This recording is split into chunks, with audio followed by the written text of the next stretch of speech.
Hi, welcome sa ating panibagong araw, panibagong vlog. Andito tayo ngayon sa East nga side sa Bacolod City. Sa Upper East yan ng McDonald. Yan, yan may patawid ng mga sasakyan. Papunta po ito ng Bacolod Government Center, the NGC, sa NGC mga kababa. So ito po ang kaganapan dito sa highway. Doon tayo kanina sa Lacson mga kapapa.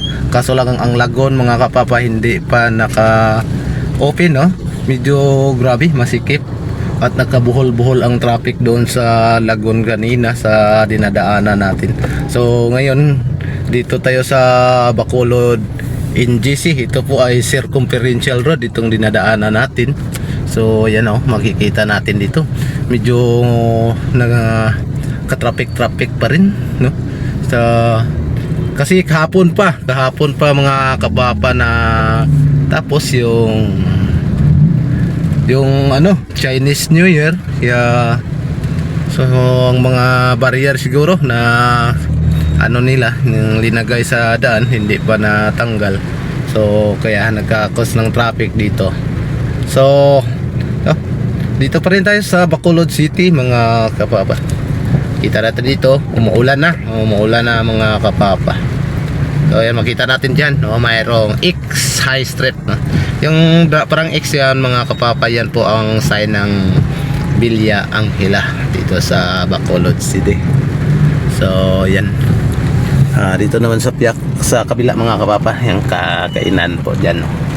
So hindi natin makita kaya masyadong mga kapapa. Umuulan ngayon, medyo umuulan ngayon dito sa Bacolod City. So lahat yan mga kapapa ay kainan dyan, kainan. So yan, yan na mayroon ditong pork yan. So dito mga kapapa may ginagawa pa ang kalsada dito, no? Medyo tagal-tagal siguro yan, no? Yan ilagay sila ng tamburong. So dito mga papa, yan. Dito yan. Dito makita natin dito mga kapapa, yan po ang Bacolod National Bacolod Government Center, no? Yan, diyan. Yan, mayroon pang malaking Christmas tree. So yan. Yan maganda diyan, pasyalan. Pwedeng mamasyal. At dito naman mga kapapa, yan po ang Splash Park dito sa loob. Hindi pa ako nakapunta dyan. Sana makapunta na tayo sa susunod na mga linggo. Balik tayo dito sa Bacolod NGC.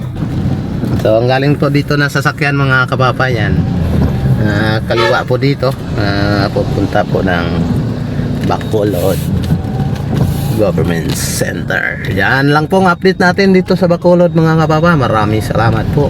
And paki-like and subscribe naman dyan sa ating channel Papa Riz TV. Yan. Thank you and God bless you all. Bye bye.